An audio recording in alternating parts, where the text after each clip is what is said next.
Bir cholning Zaporojye Nexia'ga urildi, Nexia'ning chirog'i sindi, tushdi, surildi. Bir cholning Zaporojye Nexia'ga urildi, Nexia'ning chirog'i sindi, tushdi, surildi. Bo'g'ilib cholga dedi Nexia'ning egasi, bilasizmi qanchaga tushar buning chegasi? Bitta chirog'in o'zi $1000siz bitmaydi, hatto mashinangizni sotsangiz ham yetmaydi. Eyvoh, nahotki chol dedi bolam to'xta, xudodan ku bo'lsani ko'rsataman bir narsa.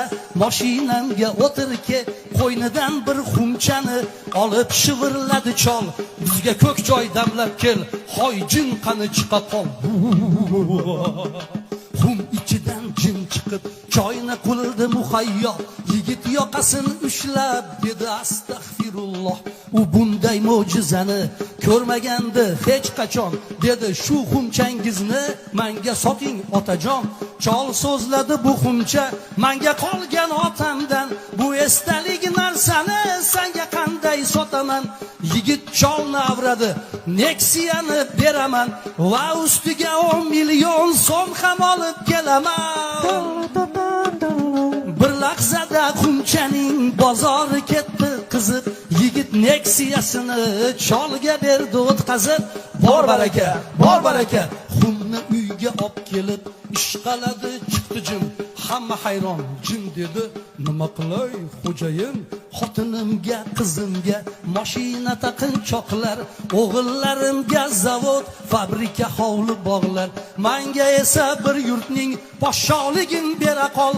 Menga ne sotganini ko'rib qo'ysin laqmachol. Nexia ham matohmi, men haydayman samolyot, yo'q yo'q qo'limda bo'lsin butun bir aeroflot. Qo'rqib ketib yigitga shoshmang shoshmang dedi jin. Kimga nima dedingiz tushunmadim xo'jayin. Siz aytgan narsalarni qila olmayman chindan, chunki men bor u yo'g'i choy damlaydigan jinman. Buzilib atrof muhit ne kunlarga solmadi, hatto ertaklarda ham haqiqiy jin qolmadi.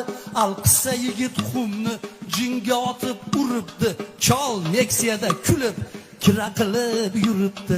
Alqissa yigit xumni jinga otib uribdi, chol Nexia'da zuzu kira qilib yuribdi.